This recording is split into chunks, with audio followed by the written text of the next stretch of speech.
Welcome to a sanctuary of short yet powerful and impactful stories, which creates a doorway for us to learn many crucial and important things in life. These short stories come from a vast landscape of ancient teachings, wisdom, knowledge, and human experience.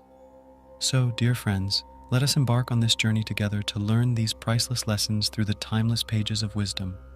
So let's begin. As the story goes, once upon a time, in a serene village nestled among rolling hills, lived a young man named Ananda. Ananda, although his name meant happiness, was renowned throughout the village for his restless mind, always lost in a storm of thoughts either in the memories of the past or worrying about the future.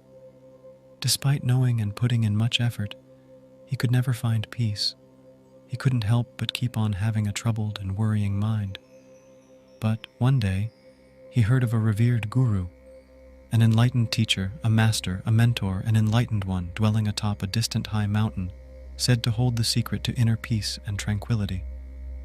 Intrigued, desperate, and eager, Ananda did not wait and set foot on a journey in the hope of seeking the wisdom of the guru.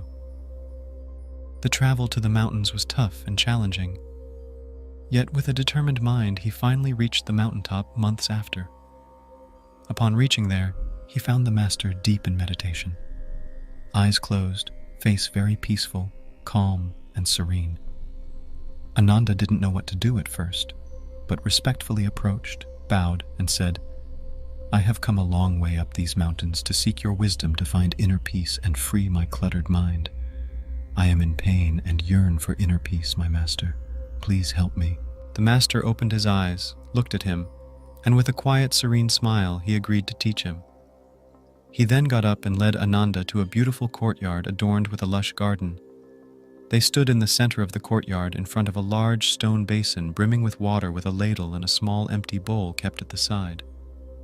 The master, then using the ladle, scooped full of water and transferred it into the smaller empty bowl. Following this, he turned around and said, "Your task is to empty the water in the basin into this small bowl without spilling a drop."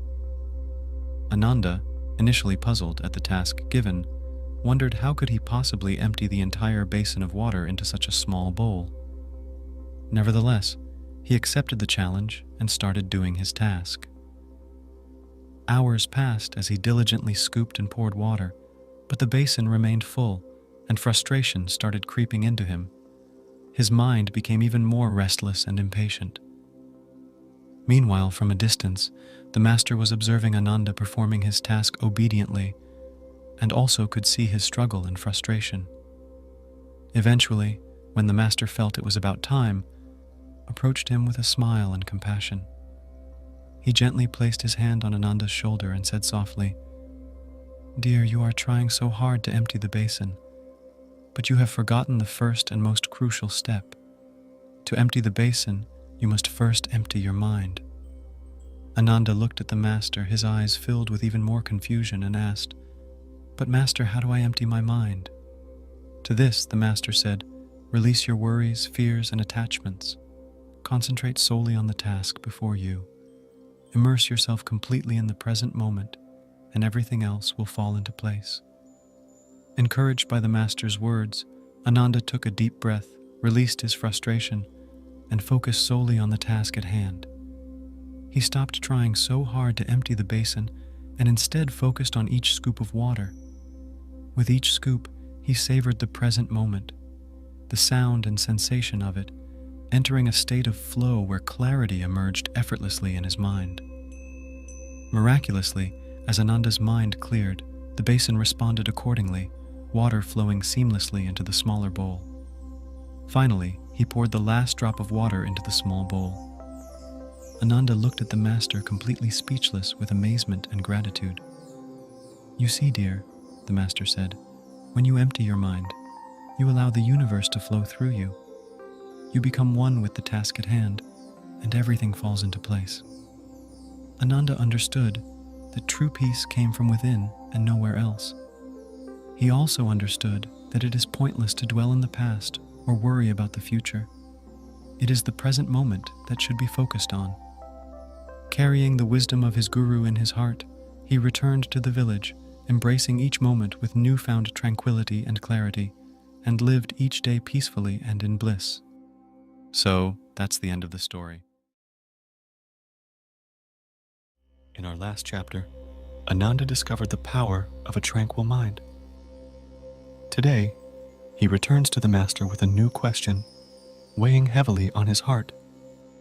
Join us as Ananda seeks to understand another profound truth as he asks, Master, I've come seeking your guidance once more. I see many people around me struggling in their lives and in pain. How can they come out of this pain and suffering? The Master looks up with a serene smile and sits down as he prepares to tell the truth to him with a story of the 2 arrows. You see, Ananda, the Master said, pain is inevitable in life, but suffering is optional. Let me explain with a story. Ananda leaned forward, eager to hear the Master's tale. The Master continues. Once, there was a man who was shot with an arrow. As soon as the arrow pierced his flesh, he felt sharp pain. But instead of seeking help and pulling out the arrow, he began to worry. What if the arrow is poisoned? What if I die? What will happen to my family and my possessions? He spun a web of fears and imagined disasters around the arrow, adding layers of suffering to his initial pain. The man's experience is like being hit with 2 arrows. The first arrow represents the unavoidable pain that comes with being alive: illness, loss, aging. The second arrow is the suffering we add to our pain through our thoughts, worries, and fears.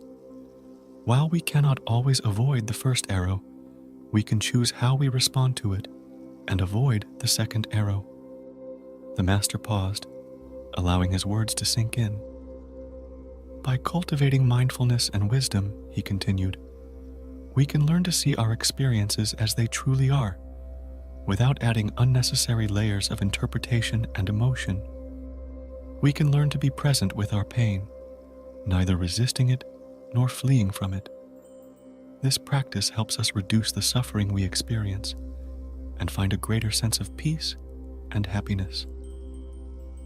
Ananda listened intently, feeling a weight lift from his heart. The Master's words resonated deeply, offering a new perspective on his outlook. The story of the 2 arrows teaches us that while we cannot always control the events of life, we have the power to choose how we respond to them, the Master concluded. By cultivating mindfulness and wisdom, we can learn to accept our experiences as they are. In doing so, we reduce our suffering and find greater peace and happiness. Ananda, with this deepest wisdom of life, bowed deeply, gratitude shining in his eyes. He had come seeking answers and found a path to a greater truth. He discovered how to face life's challenges with a mindful heart, ready to release the second arrow and embrace the serenity that comes with acceptance. And so, the lesson of the 2 arrows spread far and wide by Ananda, reminding all who heard it that while pain is an inescapable part of life, suffering is a choice we can transcend through mindfulness and wisdom. So that's the end of the story.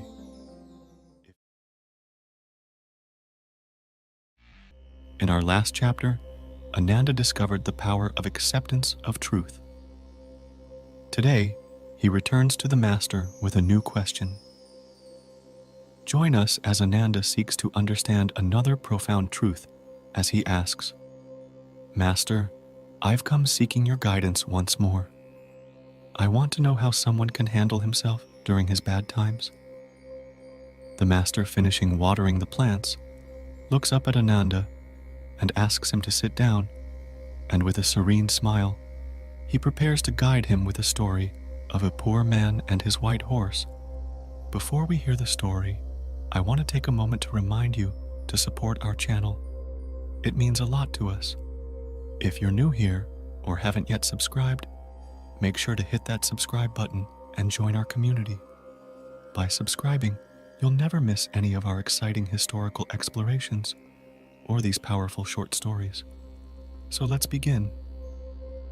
You see, Ananda, the master said, in the heart of a very large kingdom, there lived a poor old man who made his living by selling forest wood.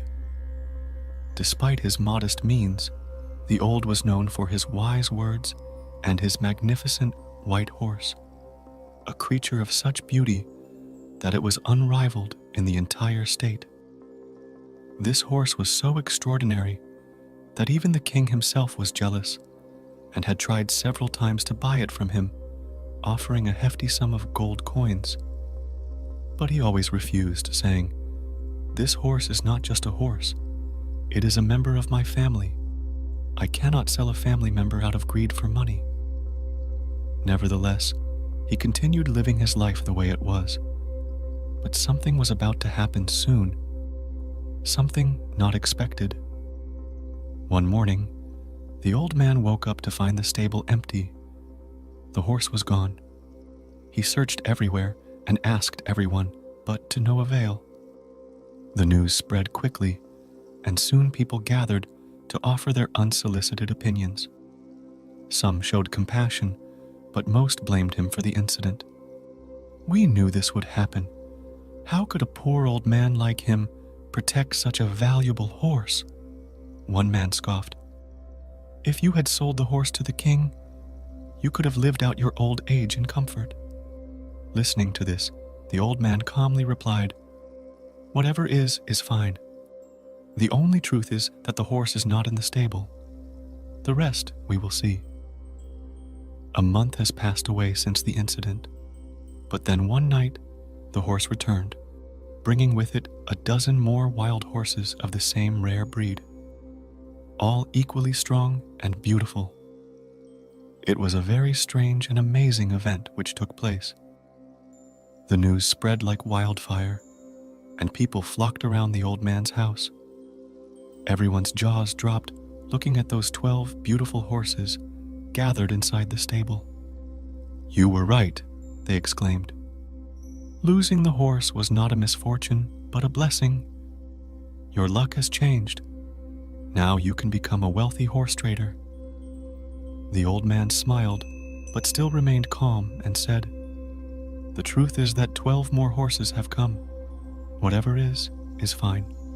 The rest we will see." The old man's son, who was now in his prime youth, began training the wild horses. But after only 3 days, he fell from one of the horses and broke his leg. The damage was quite fatal, as his leg injury was irreparable and had to take the support of a crutch to walk. The villagers, once again in pity, said, "This is terrible. Gaining the horses was not a blessing but a curse. Now your son is crippled forever and cannot help you." The old man, although sad, remained unruffled. He said, "The truth is that my son has broken his leg. It is also true that now I must help him and be his support even in my old age. Whatever is fine. The rest we will see." Soon after, the kingdom was attacked by a powerful neighboring enemy. The king's army was overwhelmed, and all able-bodied young men were called and forced to become soldiers to defend the realm. But the old man's son, with his broken leg, was spared. Once again, the villagers gathered, this time in tears. "You were right," they said. "Your son's broken leg was a blessing in disguise. He did not have to go to war, but our sons are gone, and we do not know if they will return." The old man listened and then spoke gently. "Understand the truth. The only truth is that your sons have gone to serve the kingdom. Whether it is a misfortune or a blessing, no one can say. Until you stop labeling events as good or bad, you will continue to be troubled. Focus on your actions and thoughts and live happily. Profits and losses, good luck and bad, these are just parts of life." And so, the old man with his son continued to live his life with equanimity, teaching those around him the profound wisdom of accepting life's events with grace and understanding. While concluding the story, the master added, "Just as you cannot understand an entire book by reading one line, you cannot judge life based on a single event. Live in the moment, stay happy, and keep doing your work. Do not let the opinions of others disturb your peace. True happiness comes from within, not from the judgment of others." Ananda, with this deepest wisdom of life, bowed deeply, gratitude again shining in his eyes. He had come seeking answers and found a path to a greater truth. He discovered how to face life's challenges not by judgment, but by patience and unraveled mind. So that's the end of the story.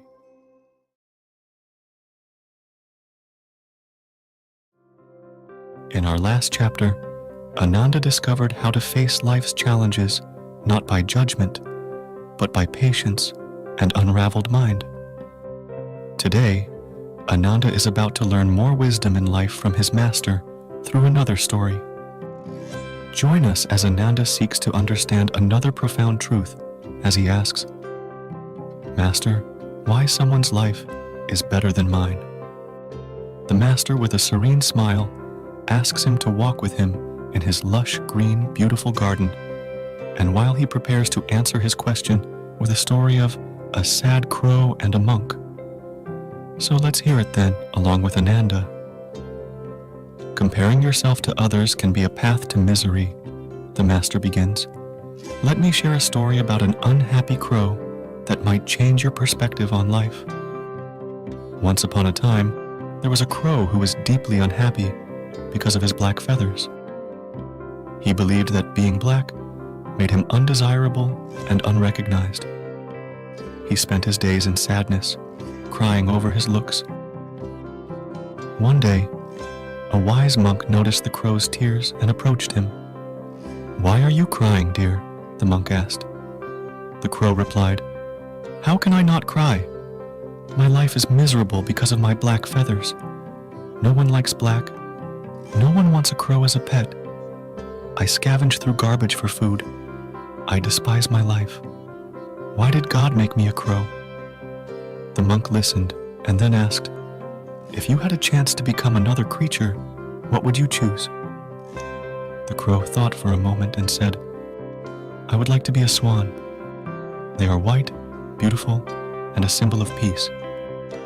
The monk nodded. "Before I grant your wish, meet a swan and see if they are truly as happy as you believe." The crow flew to a nearby lake and found a swan. "Wow, your feathers are so white and beautiful.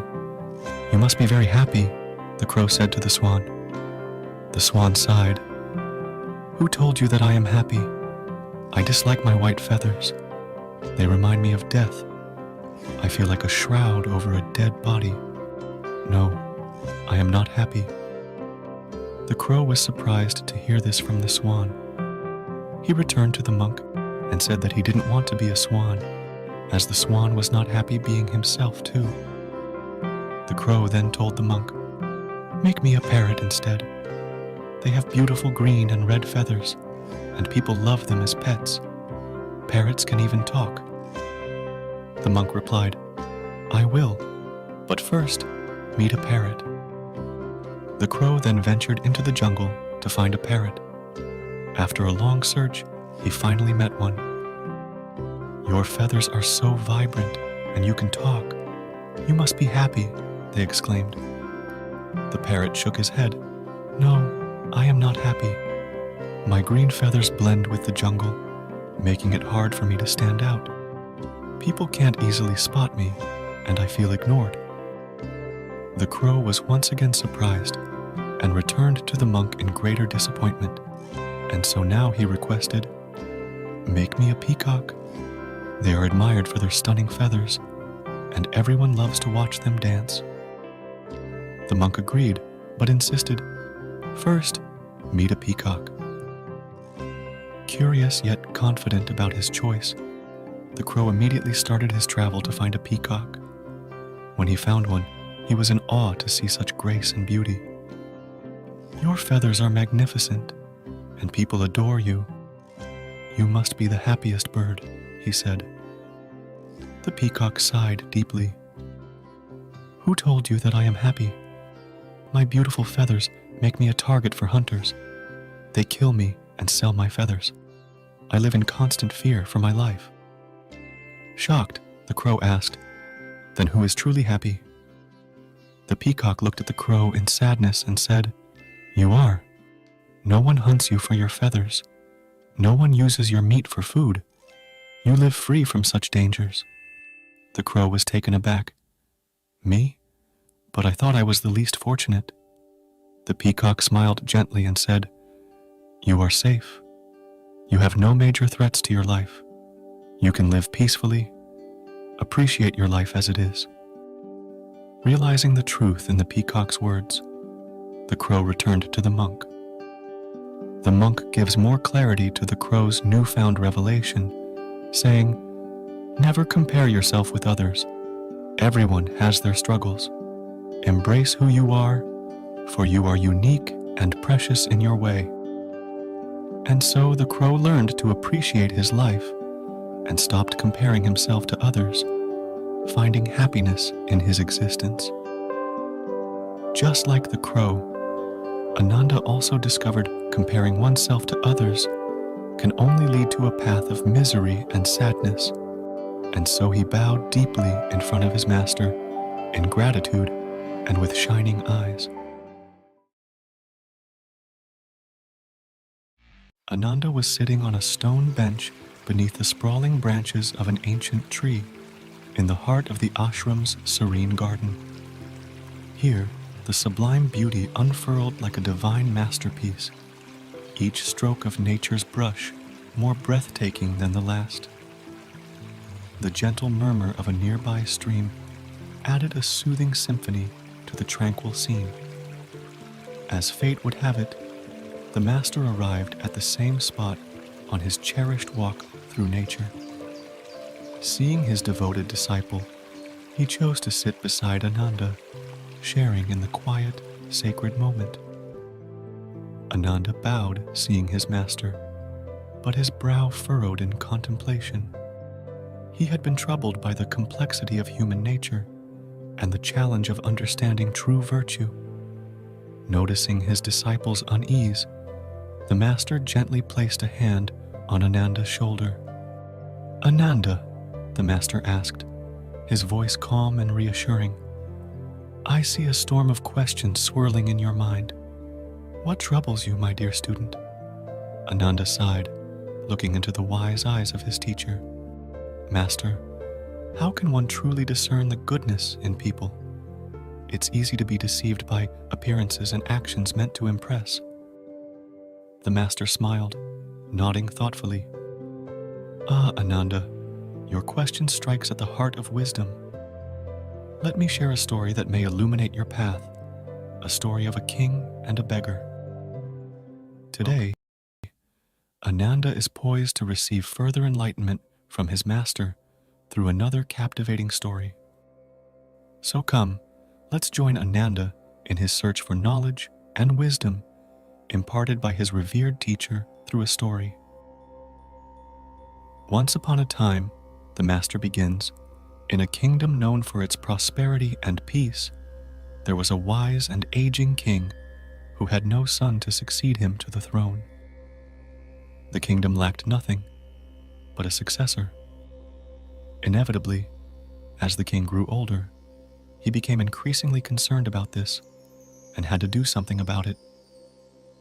So one fine day, the king decided to find a suitable successor to rule the country from within his vast kingdom.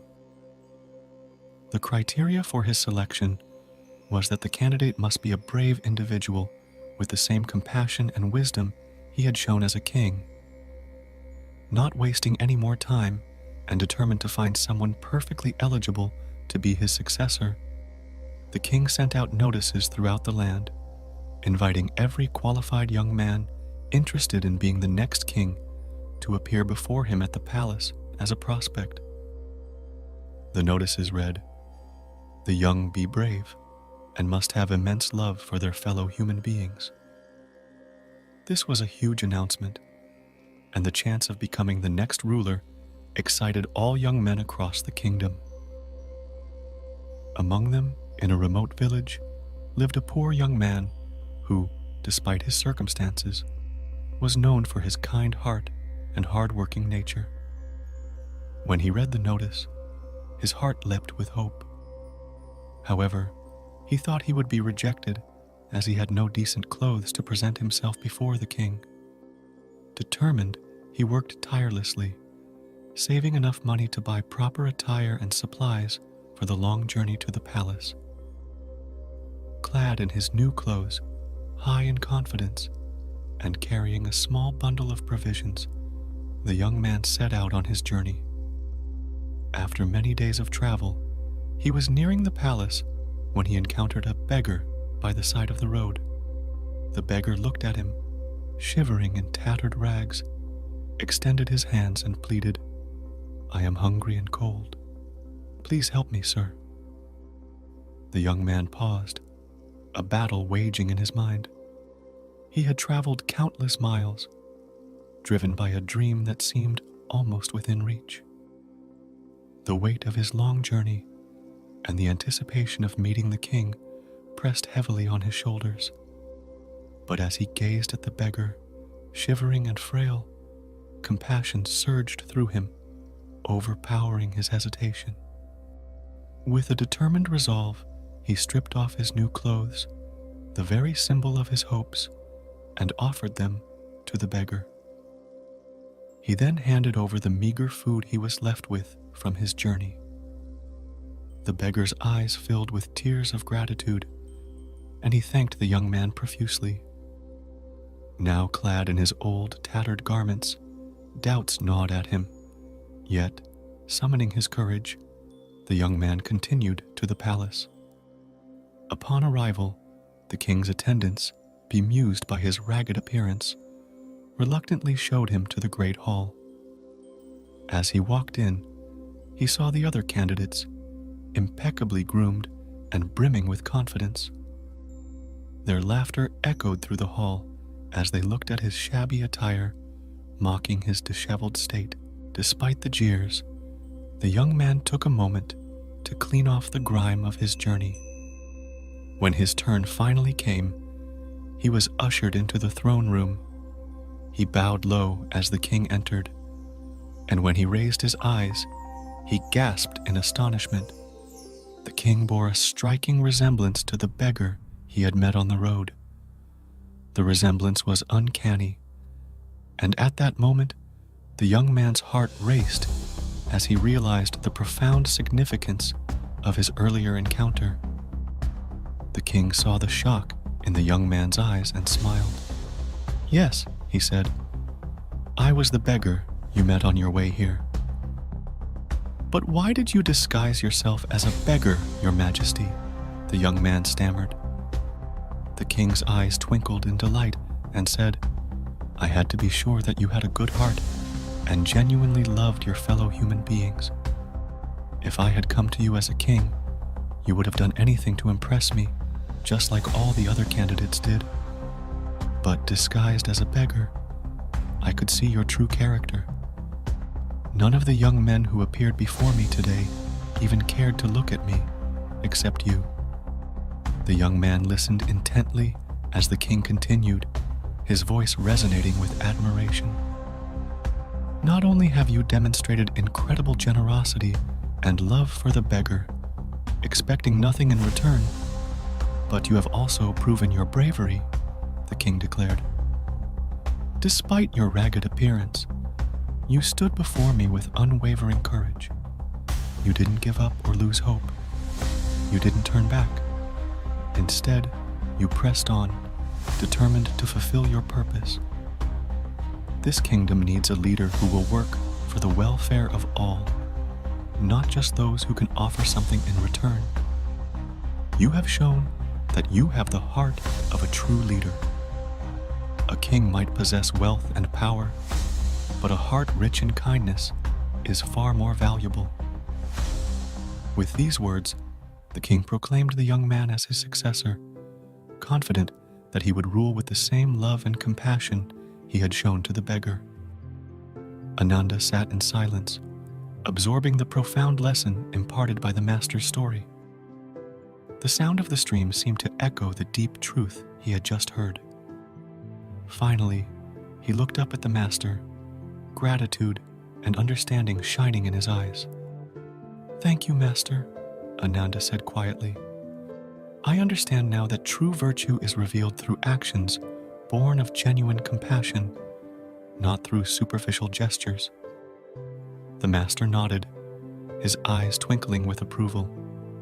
"Indeed, Ananda. Remember, it is not the grand gestures that define a person's heart, but the quiet, selfless acts of kindness. Just as the king sought a successor who loved his people sincerely, so must we strive to see the true essence of those around us." Ananda and his master sit side by side on a smooth, flat rock along the picturesque riverbank. The tranquil scene is a symphony of nature's beauty. The river's gentle flow whispered secrets of ancient times, while the lush greenery around them swayed softly in the breeze. Both are meditating for hours, their eyes closed, their breaths in perfect harmony with the rhythmic murmur of the river. The connection between them, forged through shared silence and deep understanding, feels almost tangible, like an invisible thread binding their spirits in the embrace of nature. Finally, Ananda opens his eyes slowly, breaking the silence with a soft yet earnest voice. He asks, "Master, may I ask you something that has been on my mind?"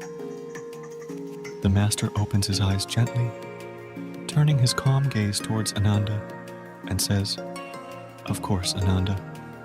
What is it that troubles you?"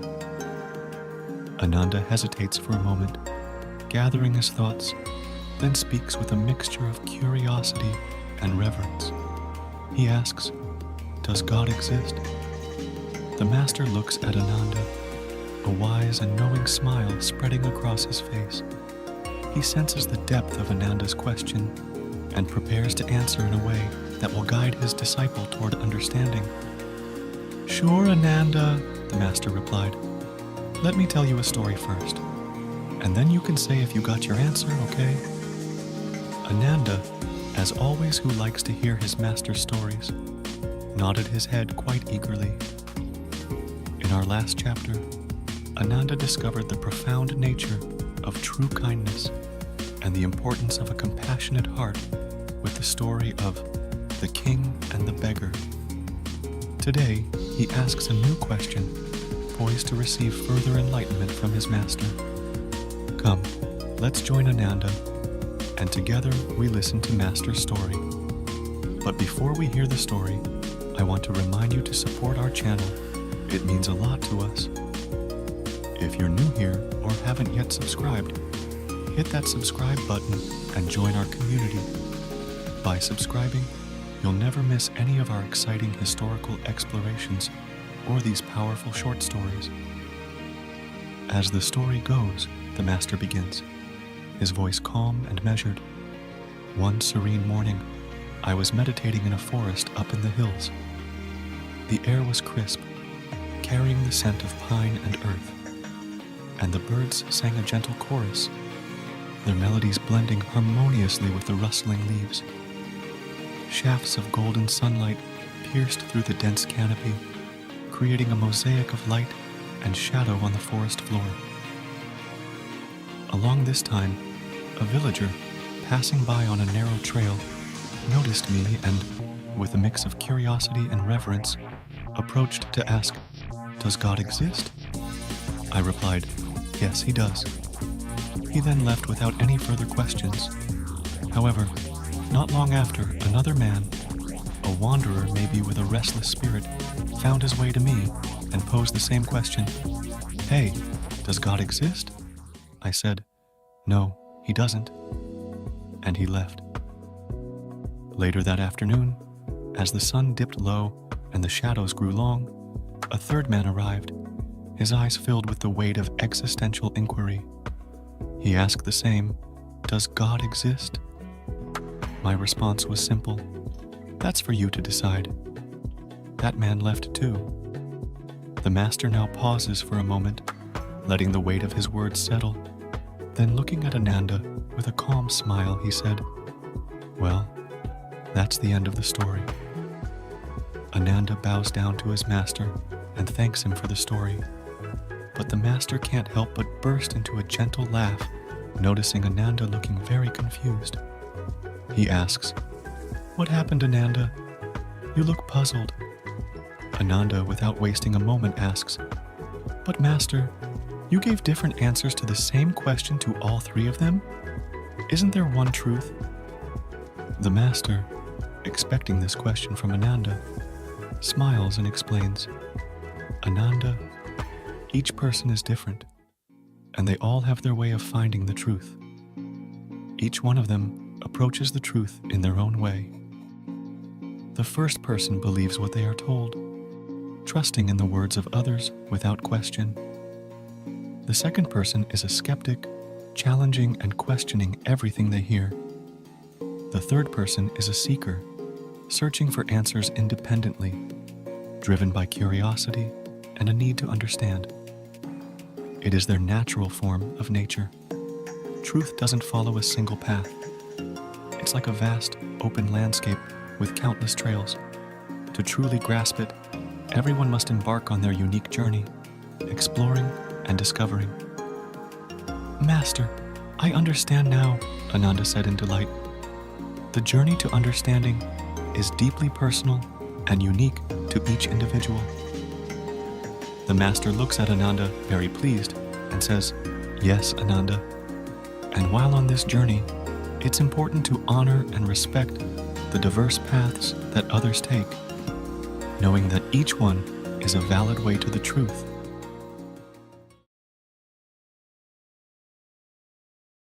In our last chapter, Ananda discovered the profound nature of how each one of us is different, and we all have our own way of understanding the truth through the story of "Do God exist?"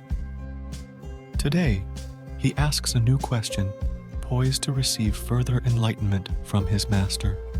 He asks, "Master, do our thoughts and decisions impact our lives?" Smiling, the master replies, "Well then, it's time for another story to answer this question, shall we?" Ananda bows in front of his master with eagerness to listen to the story. Come, let's join Ananda, and together we listen to Master's story. Once upon a time, in a distant and enchanted kingdom, there lived a jobless young man, broke, and was facing many challenges in his life. However, he was honest, hardworking, and determined to make the best of his situation. Every day, he would go out in search of work to earn some money, and then return home to cook, eat, and sleep. But luck wasn't favoring him much. One day, after searching for work without any success, he was walking home feeling disappointed and dejected. The sun was beginning to set, casting long shadows on the dusty road. Suddenly, breaking the silence, a voice called out from behind him, "Are there any laborers around?" Startled, he spun around and saw an old man standing there, hunched but steady, with 3 bulging bags at his feet. With a determined nod, the young man replied, "I can do the work." The old man's face brightened as he explained that he needed to go to the next village, which was far from there. He could carry 2 bags himself, but the third one was too heavy for him. The old man said, "Could you carry it? I'll reward you with 3 gold coins." Excitement sparked in the young man's eyes as he agreed. He bent down, gripping the handle of the 3rd bag, and hoisted it up, only to be surprised by its immense weight. "Yes, it's heavy because it's filled with bronze coins," the old man whispered, his voice carrying a hint of secrecy. Despite the weight pressing down on his shoulders, the young man straightened up and began walking alongside the old man. Each step was a challenge, but his determination drove him forward, reminding himself of the 3 gold coins he would receive as a wage for his work. As they walked along, the young man couldn't help but notice the old man's watchful eyes darting his way now and then. It was clear that the old man harbored a flicker of doubt, perhaps fearing that the young man might run away with the precious cargo. Determined to prove himself trustworthy, the young man squared his shoulders and pressed on.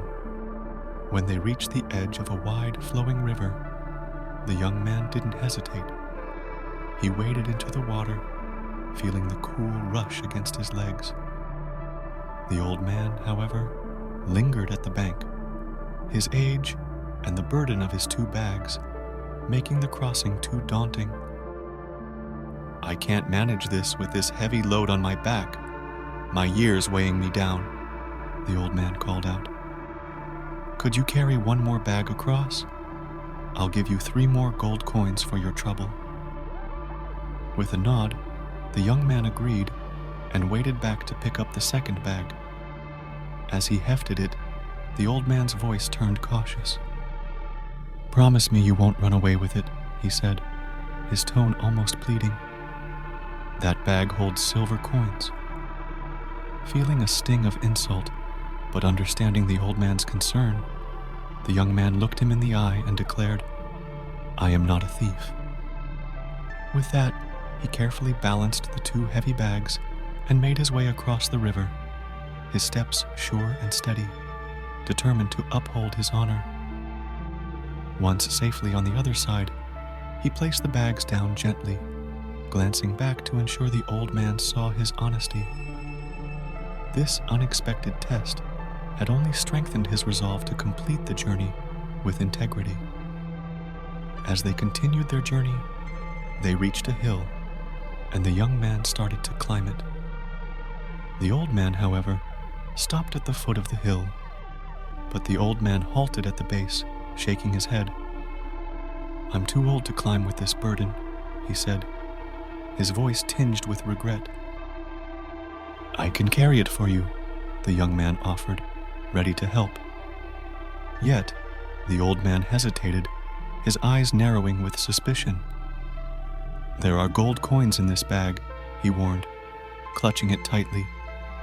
Frustration flickered in the young man's eyes, but he took a deep breath and replied firmly with a raised voice, "I am honest, and I won't betray your trust. I am not that kind of person. I value honesty. I am working as a laborer because I need money for survival. Before, I used to be a bookkeeper for a moneylender who was forcing me to cheat people by making false accounts, but I refused and quit my job. So trust me." The old man, after listening to the young man, he said, "All right, come, pick up this bag," he said. "I'll follow at my own pace. You go ahead and wait for me on the other side." Agreed, the young man shouldered the burden of the gold too. Determination burned brighter and pressed on forward, leaving the old man behind. Upon reaching the other side of the hill, he decided to sit down under a tree to take some rest and wait for the old man to reach him. After all, the combined weight of these 3 bags was immense. While waiting, suddenly his thoughts began to churn in his mind like a tempest. "If I just take these bags and run," he mused, "that old man wouldn't stand a chance. I'd be rich beyond measure. I will have a good house, a beautiful wife, and a life of luxury." His imagination danced with visions of luxury and comfort. He also justified his thoughts. What would that old man do with all this wealth anyway? He's too old to enjoy it.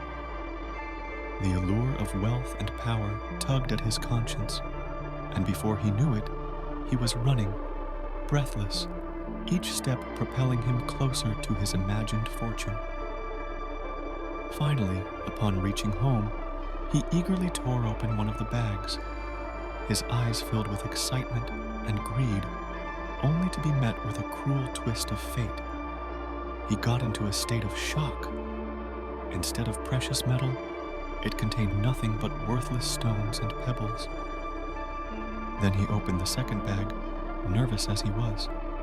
His face turned pale as he saw that the second bag was also filled with stones. Tearing the third bag, this time he was completely devastated. Similar fate.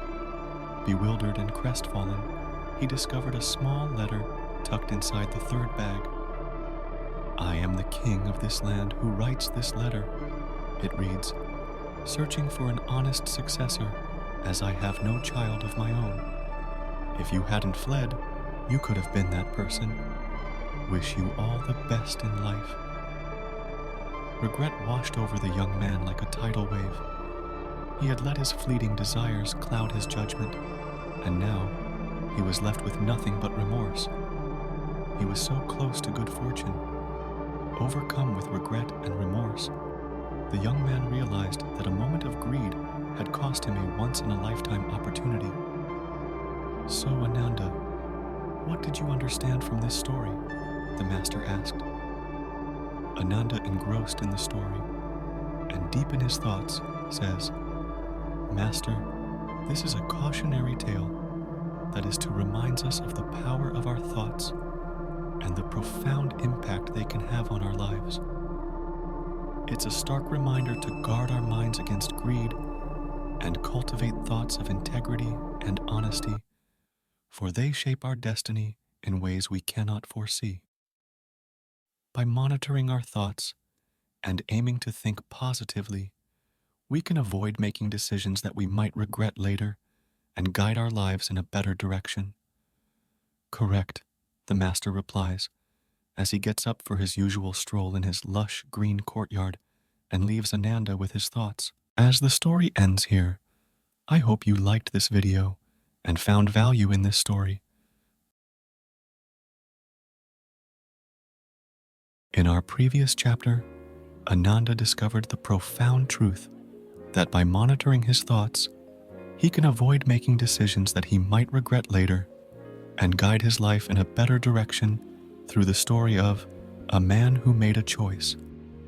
Today, he asks a new question, poised to receive further enlightenment from his master. "Master," Ananda bowed and asked, "I feel lost. Despite my efforts and devotion, I don't seem to be making any progress. Why do I feel so limited and unsure of myself? Do all of us have true potential and purpose?" The master, with a gentle smile, beckoned Ananda to sit closer. "Ananda, let me tell you a story," he said, his voice calm and soothing. Ananda settled in, eager to hear the wisdom that his master was about to impart. "Once upon a time," the master began, "a lioness tragically passed away while giving birth, leaving behind a tiny lion cub. Nearby, a flock of sheep were grazing, and, in their gentle and oblivious way, they took in the orphaned cub, raising him as one of their own. The lion cub, unaware of his true nature, grew up believing he was a sheep. He learned to bleat, to graze on grass, and to follow the flock, never once questioning his place among them. The cub thrived in this peculiar family, living a life of vegetarian contentment. He had no concept of what a lion was, nor did he dream of such a creature. To him, life as a sheep was the only life imaginable. He never roared, never hunted, and never strayed far from the safety of his adopted herd. Years flew by, and the cub transformed into a magnificent young lion, his mane growing fuller and his muscles rippling with strength. Despite his imposing appearance, he still moved among the sheep with the gentle grace of a lamb, oblivious to his true nature. The sheep had long since accepted him as one of their own, and he, in turn, saw them as his true family. But fate had a dramatic twist in store. One day, a fierce and majestic old lion attacked the flock, sending the sheep into a frenzied panic. Amidst the chaos, the old lion's eyes fell upon the young lion, grazing calmly among the sheep. Stunned and bewildered, the old lion abandoned his hunt and focused on the young lion. What is this madness? The old lion thought. A lion living as a sheep? Determined to uncover the truth, the old lion charged at the flock, causing an uproar. The sheep scattered in terror, and despite his size and strength, the young lion also fled like the sheep, his instincts screaming at him to run. But the old lion was relentless and finally caught the young lion by the scruff of his neck. "Why are you running from me?" the old lion roared, shaking him. The young lion, trembling and bleeding in fear, pleaded, "Please spare me. I'm just a poor sheep." The old lion's eyes blazed with a mix of bewilderment and fury as he beheld the young lion's timid, embarrassing, sheepish demeanor. This was not the behavior of a lion. His nostrils flared as he demanded answers, his deep voice rumbling like thunder. "Stop! What are you doing? Why do you act like this?" The young lion cowered, stammering out excuses, bleeding like a sheep. The old lion's anger turned to a burning resolve as the pieces of the puzzle clicked into place. He understood now. This young lion had been raised among sheep and knew nothing of his true nature. With a firm but surprisingly gentle grip, the old lion seized the young one by the scruff of his neck. The young lion yelped in fear, his legs scrambling to find purchase as he was dragged towards a nearby lake. Panic surged through him, his heart pounding wildly as he resisted, digging his claws into the earth, desperate to escape whatever fate awaited him. But the old lion was relentless. "Enough!" he roared, his voice echoing through the forest. "You need to see the truth." They reached the lake, its surface as smooth and reflective as a polished mirror. The old lion forced the young one to look into the water, his grip unyielding, but his eyes filled with a fierce determination. "Look," he commanded, his voice softer now, but no less intense. "Look at your face, and look at mine. Look at your body, and look at mine." The young lion, shaking and whimpering, reluctantly peered into the lake. His tearful eyes widened in shock as the reflection stared back at him. For the first time, he saw not a sheep, but a powerful lion, majestic and strong. The realization hit him like a lightning bolt. He was not a sheep. He had never been a sheep. He was a lion. In that instant, something deep within him awoke. The young lion's fear melted away, replaced by a surge of strength and confidence. He drew a deep breath, opened his mouth, and let out a thunderous roar that shook the very trees around him. The forest echoed with his newfound power, and the sheep scattered in every direction, fleeing from the might they had unknowingly harbored among them. The old lion watched with pride as the young lion stood tall, his true nature finally unleashed. The young lion had discovered his true self, and the timid, meek facade of the sheep was gone forever. The master paused, letting the story sink in. "Ananda, there is a profound lesson embedded in this tale. Reflect on the undiscovered talents and abilities lying dormant within you. You might be a lion surrounded by sheep, convinced that you are far less than you truly are. There will always be people who try to make you believe that you cannot achieve greatness because they have settled for mediocrity. Living among them, you may have unknowingly adopted their limitations as your own. But you must break free from this crowd and recognize your true potential. The moment you discover the lion within yourself, no force on earth will be able to stop you from achieving success. Embrace your true power and roar with confidence. Your journey to greatness begins with this realization. Ananda's eyes widened with understanding. "Thank you, Master," he said softly. "I will strive to find the lion within me." The Master smiled, knowing that Ananda had taken the first step towards realizing his true potential.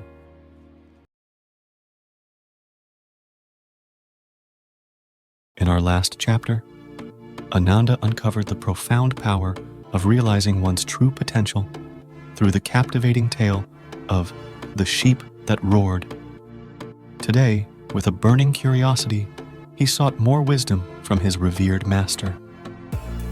"Master," Ananda said with a respectful bow, "please tell me about a common nature that everyone should immediately reject within themselves." The master's eyes sparkled with wisdom as he responded with a gentle smile. "Ah, Ananda, there are many such traits, but one in particular must be cast aside to remain steadfast in life." His voice was calm, yet carried the weight of ages. "Would you like to hear a story to understand what it is?" "Yes, Master," Ananda replied eagerly, settling in with anticipation, ready to absorb the next piece of timeless wisdom from his master. The master begins. "Once upon a time, in a quaint village cradled between rolling hills, lived a devoted father and his spirited son. Their days were a tapestry of laughter and love, yet the call for better fortunes beckoned them to explore lands unknown. One bright morning, as the sun painted the sky with hues of gold and pink, they decided to embark on a grand journey to a faraway land, taking along their trusty donkey for the road ahead. With their belongings packed and hearts brimming with excitement, they set off on their adventure. The village waved them off, the air buzzing with well wishes and the promise of discovery. The road stretched out before them, winding through emerald fields and dense forests, each step echoing the thrill of the unknown. Upon arriving in the first town, excited to see a bustling marketplace. However, while they were passing by, the air buzzed with activity, and curious glances darted their way. The donkey, trotting with a gentle rhythm, carried the son, while the father strode beside them, his steps steady and strong, despite the midday heat. The whispers began as soft murmurs, like a brewing storm on the horizon. Eyes followed them, brows furrowed in disapproval. Suddenly, a voice boomed above the din, slicing through the chatter like a knife. "How rude! Look at that young man riding, while his old father trudges in the scorching sun. Such disrespect!" The words struck like a lightning bolt. Gasps rippled through the crowd, and heads turned in their direction. The son felt his cheeks burn with shame. He slid off the donkey's back, his heart heavy with the weight of their judgment. "Father, please," he insisted, "you ride." With a reluctant sigh, the father mounted the donkey, hoping to quell the rising tide of disapproval. They resumed their journey, but the sting of the town's rebuke lingered, a shadow over their hearts. Determined to make things right, they pushed onward to the next town. The sun blazed overhead, and the road seemed endless. As they entered the second town, a chorus of murmurs greeted them once again. This time, the father sat atop the donkey, while the son walked beside him, his steps weary yet determined. Eyes narrowed, and whispers swelled into an audible wave. "What a selfish father!" a voice rang out, dripping with scorn. "Riding comfortably while his poor son trudges along in the blistering heat. Parents should always put their children first." Embarrassment flushed their faces. The father quickly dismounted, and they both walked alongside the donkey, feeling the weight of the town's disapproval. Every step echoed with the town's disdain, making the path ahead seem longer and more daunting. When they reached the third town, laughter greeted them like a cold wind. "What fools!" someone shouted. "They have a donkey but choose to walk. What's the use of a donkey if you don't ride it?" Feeling the sting of mockery, they exchanged a helpless glance. Desperation and frustration mounted. They decided to ride the donkey, hoping this would silence the criticism. Together, they climbed onto the donkey's back, praying for some respite. However, as they approached the fourth town, the reaction was even harsher. "Look at those cruel riders," a voice yelled, full of indignation. "Overloading that poor donkey with their combined weight. Have they no mercy?" Their hearts sank, weighed down by confusion and guilt. They dismounted immediately, apologizing to their loyal donkey. How could they possibly please everyone? Was there no way to find acceptance? Dejected and weary, their dreams of a new beginning felt shattered like fragile glass. With heavy hearts, they decided to turn back, each step filled with a growing sense of defeat. The once exciting journey now seemed like a cruel joke, their spirits crushed by the relentless judgments they had encountered. As they trudged along, lost in their thoughts, the road ahead seemed endless and bleak. But then, as if by fate, they spotted a grand, ancient tree with sprawling branches offering a cool shade. Underneath, resting serenely, was a wise monk, his presence radiating calm and wisdom. Desperate for guidance, they approached the monk. The father and son, voices trembling with emotion, poured out their story, recounting every harsh word and scornful look that had marred their journey. They spoke of the townspeople's relentless criticism, the impossibility of pleasing everyone, and the heavy toll it had taken on their spirits. The monk listened, his eyes twinkling with understanding. Then, with a gentle laugh, he said, "My friends, people will always have something to say, no matter what you do. Trying to satisfy everyone is a never-ending battle. Instead, stay focused, listen to your judgment, and follow your path to fulfillment. Do what feels right to you, and you will find true happiness. Live by your own beliefs, not by the whims of others." His words were a revelation. The father and son thanked the monk, their hearts lighter and their resolve stronger. With a renewed sense of purpose, they decided to continue their journey, but this time on their own terms. They would no longer be swayed by the fickle opinions of strangers. As they set off once more, the donkey trotting faithfully beside them, the road ahead seemed bright with promise. The father and son walked with heads held high, each step now echoing with confidence and resolve. They embraced their adventure with joy and determination, ready to face whatever came their way with courage and authenticity. They had learned a powerful truth. The key to a fulfilling life is to stay true to oneself, regardless of the world's chatter. Ananda, his eyes wide with realization, bowed deeply to his master. "Thank you, Master, for this profound story. I now see the folly in seeking the approval of others. I understand that to truly live a life of authenticity and peace, I must heed my own heart and not be swayed by the endless chatter of the world." The master smiled, his gaze steady and warm. "Remember, Ananda, the path to true fulfillment lies within. Trust yourself, and you will find the strength to withstand any storm of criticism."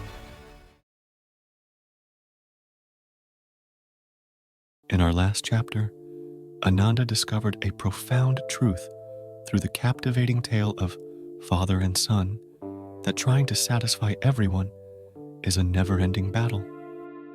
He learned that one must trust his own judgment and follow his own path. Today, with a burning curiosity, he sought more wisdom from his revered master. "Master," Ananda said, with a respectful bow, "should we be careful about women before we fall in love?" The master's voice was calm and deliberate as he responded with a gentle smile. "Ananda, lucky are the ones who get real love from a woman. A man is sure to flourish if he is blessed with the right woman of love. But if not, then he will suffer a lot. A right wife will make his man stay focused on achieving his goals, for he works for his family and kids. But a wife who has more selfish needs will destroy a man's self-esteem and hunger to succeed." "Would you like to hear a story to understand what it is?" Master asked. "Yes, Master," Ananda replied eagerly, settling in with anticipation, ready to absorb the next piece of timeless wisdom from his master.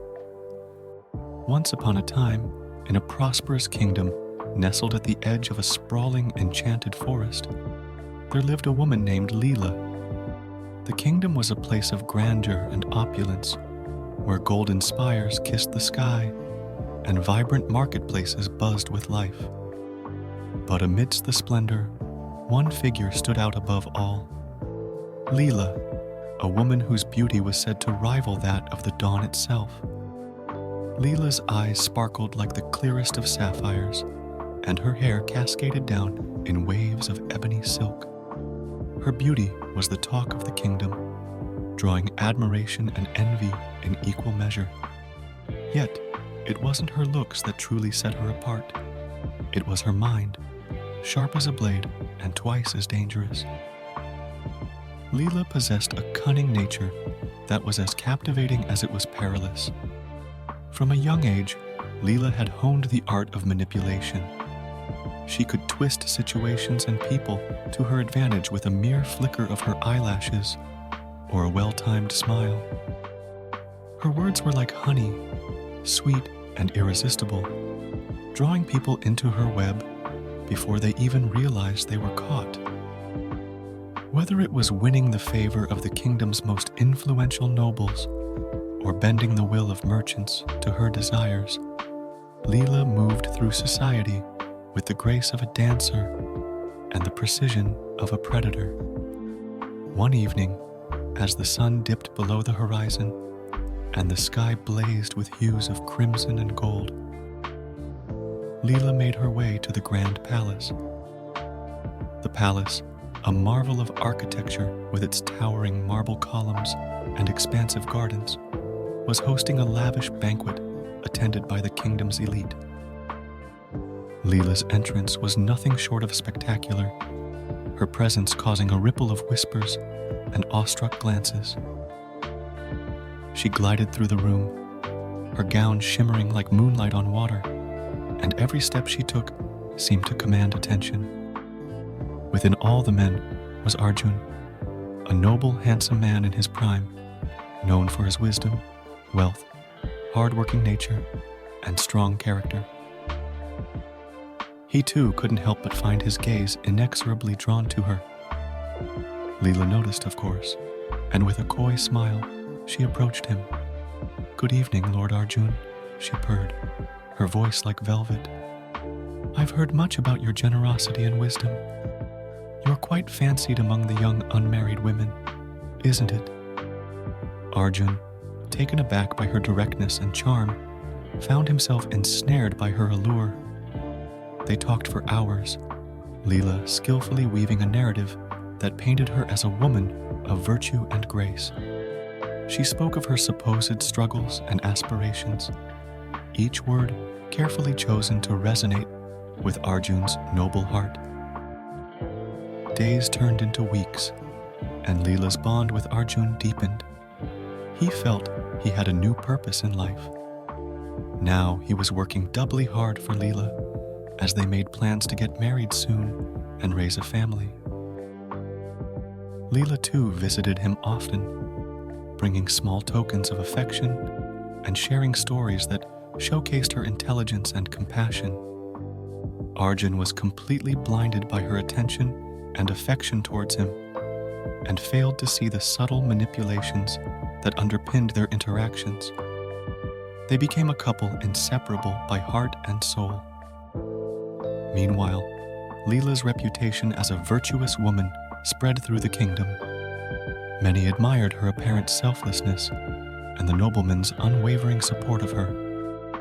One day, Leela arrived at Arjun's house, her face etched with feigned distress. "My lord," she began, her voice quivering, "my family is in desperate need. We are on the brink of losing everything. I don't know where else to turn." She paused, her gaze dropping to the floor, letting a single tear escape down her cheek. The room seemed to hold its breath, her words hanging heavy in the air. Arjun, sitting by the hearth with a book in hand, looked up startled by the raw emotion in her voice. His heart, already softened by his growing affection for her, ached at the sight of her apparent distress. He quickly rose, closing the distance between them in a few strides, his eyes filled with concern and compassion. "Leela, what has happened?" he asked, his voice gentle but urgent. He reached out to take her hands, which trembled slightly in his firm grip. "Tell me everything." Leela took a deep breath, her shoulders shaking as if under an unbearable burden. She began to weave her tale of woe, her voice rising and falling in dramatic cadences that painted a picture of utter despair. "My father has fallen ill," she said, her eyes widening with sorrow. "The creditors are at our door, demanding payments we cannot make. Our lands, our home, everything is at risk." Arjun's brow furrowed with concern. He could feel his protective instincts flaring up, every word she spoke tightening his resolve to help. The weight of her words settled heavily on Arjun's shoulders. He could see the desperation in her eyes and hear the sincerity in her voice. Every fiber of his being wanted to believe her, to come to her aid and be her savior. His mind raced, considering the fortune he possessed and the ways he could use it to alleviate her suffering. "How much do you need?" he asked, his voice steady but filled with an underlying urgency. Leela hesitated, as if reluctant to name a price, though in truth she had planned this moment meticulously. "A considerable sum, my lord," she whispered, her voice breaking slightly for effect. 5,000 gold pieces." Arjun did not flinch. He nodded solemnly, releasing her hands and turning towards his desk. He opened a drawer and pulled out a heavy pouch of coins, counting them swiftly before placing them into her hands. "Take this, Leela. It's yours. Use it to save your family." Leela accepted the pouch, her fingers brushing against his in a moment of feigned intimacy. She looked up at him, her eyes wide with gratitude. "Thank you, Arjun. You have no idea what this means to us. She faltered, as if overcome by emotion, before quickly regaining her composure. "We will never forget your kindness." As she left his mansion, the heavy pouch hidden beneath her cloak, a sly smile played at the corners of her lips. She had played her part flawlessly, her manipulation going undetected. Little did Arjun know, he had become trapped in Leela's intricate web, a pawn in her game of deceit and greed. Even after this incident, Leela's ambitions were far from satisfied. She continued to weave her web, fabricating crises and playing on Arjun's emotions for different needs. Then came the night of the grand palace banquet, where the king had invited all the notable people in his kingdom to join him in his celebration of a great victory in war. Arjun, as he was invited, asked Leela to join him at the grand celebration. There was dance, music, good food, and wine everywhere, and all the people inside the palace were in a very pompous mood. As the music swelled and the courtiers danced, suddenly a man out of nowhere appeared and publicly accused Leela of deceit and completely ruining him. Though he was dressed very well, He was struggling to stay on his 2 feet and was looking highly intoxicated. The accusation was bold, and the tension in the room was palpable. Gasps echoed through the hall as all eyes turned to Leela, awaiting her reaction. With the grace of a seasoned actress, Leela feigned shock and sorrow, her eyes welling with tears as she spoke passionately about her love for Arjun and her commitment to him. She painted herself as the victim of baseless slander, and the court, swayed by her emotional display, turned against her accuser. "These accusations are unfounded," she cried, her tears flowing freely. "I have only ever sought to bring happiness to those I care about." Arjun, moved by Leela's apparent vulnerability, defended her fiercely before the king's court. His voice thundered with indignation, and the king, swayed by Arjun's passionate plea, ordered the accuser to be arrested immediately. The court murmured in approval, convinced of Leela's innocence and Arjun's unwavering devotion. But Leela's downfall was written in the stars. That very night, Arjun discovered a letter hidden among her belongings. His heart pounded as he unfolded the delicate parchment. The words etched upon it revealed a heartbreaking tale of deceit and treachery from Leela's other lover, detailing his own broken heart and the manipulation he had suffered at her hands. The realization struck Arjun like a lightning bolt, illuminating the depths of his disillusionment. The love that had once filled his heart was replaced by a torrent of anger and sorrow. His hands trembled, not with fear, but with the rage of a man betrayed.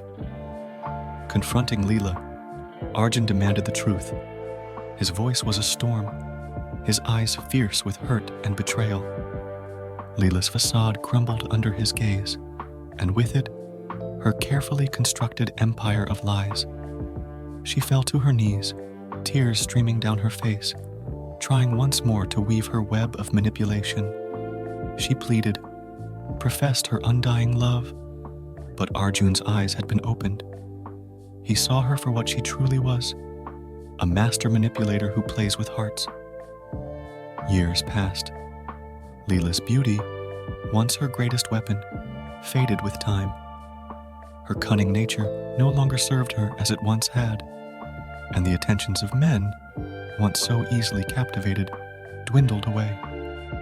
She had wasted her prime years playing manipulation games, and now it was too late to secure a good husband or a stable future. She became a cautionary tale, whispered among the women of the kingdom, a living reminder of the destructive power of deceit. The master paused, his eyes meeting Ananda's. Remember, Ananda, true power lies in integrity and honesty between a man and a woman.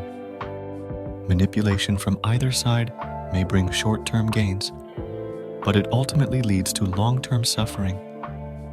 Let Leela's story be a lesson to you. Choose a woman of high value. His voice softened, ensuring the weight of his words settled in their hearts. Ananda, sitting in contemplative silence, the master's words echoing in their minds.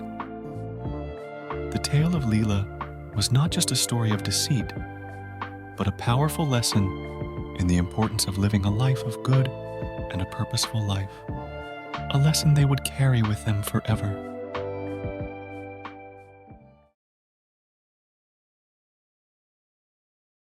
In our last chapter, Arjun and Leela, the master shared a cautionary tale with Ananda, his favorite disciple. He warned him about the potential deceitfulness of women and the miseries they could bring if one wasn't careful in choosing a high-value partner.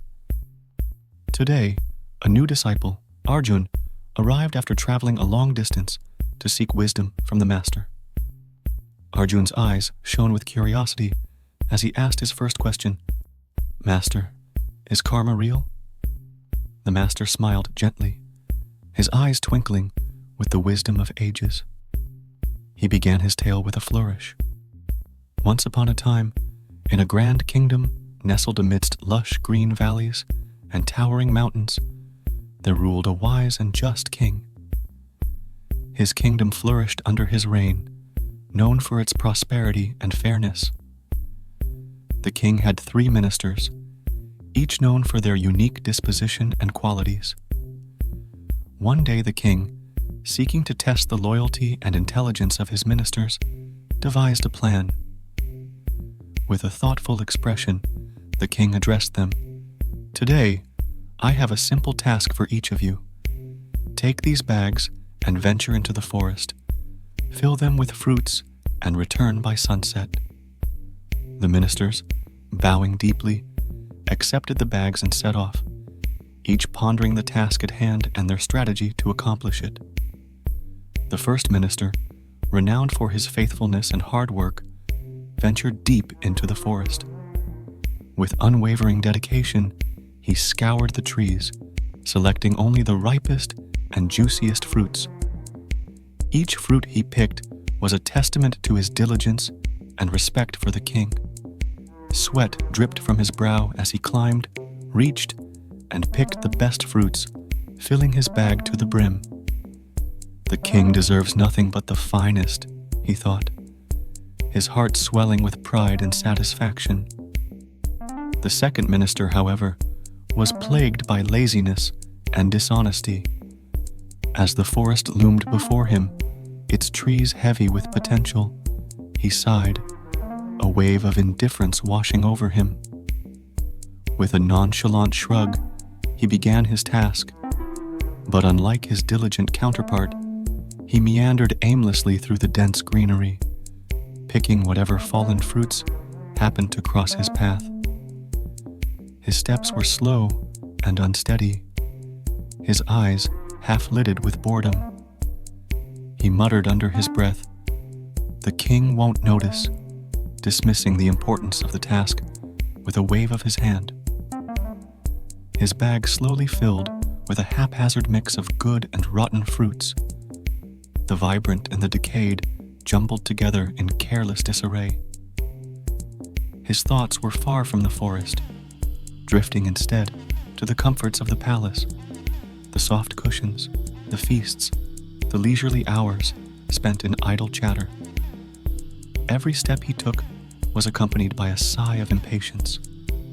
His bag grew heavier, but it was filled with the fruits of neglect and carelessness. "It's good enough," he thought, his mind firmly anchored in the belief that his lack of effort would go unnoticed. His confidence was unfounded, his arrogance a blindfold to the inevitable consequences of his actions. The third minister, cunning and deceitful, devised a plan. As he stood at the edge of the forest, a sly smile spread across his face. "The king will only see the size of the bag. He will have no time to open the bag and check. He is too busy," he muttered, his eyes gleaming with mischief. With a plan brewing in his crafty mind, he set to work. Instead of seeking out the best fruits like his fellow ministers, he scoured the forest floor for dried leaves and dust. His hands moved quickly, stuffing the bag with worthless debris, each handful a testament to his treachery. He glanced around, ensuring no one witnessed his deceit, and continued to fill the bag until it appeared brimming with bounty. Satisfied with his work, the minister stood back, admiring the bulging bag. "This will surely fool the king," he thought, his chest puffing with pride. He slung the bag over his shoulder, its lightweight a stark contrast to the heavy load of his deception. As he made his way back to the palace, he couldn't help but smirk at his cleverness. When he finally arrived at the palace, the other 2 ministers were already there, their bags heavy with the fruits of their labor. He stood among them, his bag deceptively full, his heart racing with anticipation. He was certain he had outsmarted them all. When the king arrived, a tense silence fell over the courtyard. The king, with an inscrutable expression, strode into the space, his presence commanding immediate attention. Without even looking inside each of the bags, he made a sudden, shocking decree. "Guards!" he called out, his voice echoing through the hall. "Take these ministers to separate jails. They are to be confined for 3 months. Their only sustenance will be what they have collected in these bags and water that we would provide." Gasps of disbelief rippled through the gathered crowd. The ministers themselves were struck with terror and discomfort, their faces paling at the unexpected verdict. The first and the faithful minister felt a mix of relief and apprehension. He had done his best, but the uncertainty and doubt gnawed at him. Did I make any mistake? He wondered, his heart pounding. The lazy minister was frozen in shock, his mind racing. This can't be happening. How will I survive on those few good fruits? His knees felt weak, and he struggled to maintain his composure. The cunning minister tried to mask his panic with a forced smirk. Surely this is some kind of mistake, he thought, dread creeping into his veins. His mouth went dry as he envisioned his bag filled with worthless leaves and dust. The guards approached, their heavy boots thudding ominously against the stone floor. One by one, the ministers were escorted away, their minds reeling from the king's unexpected command. As they were led to their cells, the reality of their predicament set in, each step echoing their rising anxiety. They could hear the iron doors creaking open, the cold, damp air of the dungeons sending shivers down their spines. The clanging of the bars closing behind them marked the beginning of their trial. The first minister clutched his bag tightly, a beacon of hope in the darkness. The second regret gnawed at him like a relentless beast, and the third's clever facade crumbled, leaving him to face the chilling consequences of his deceit.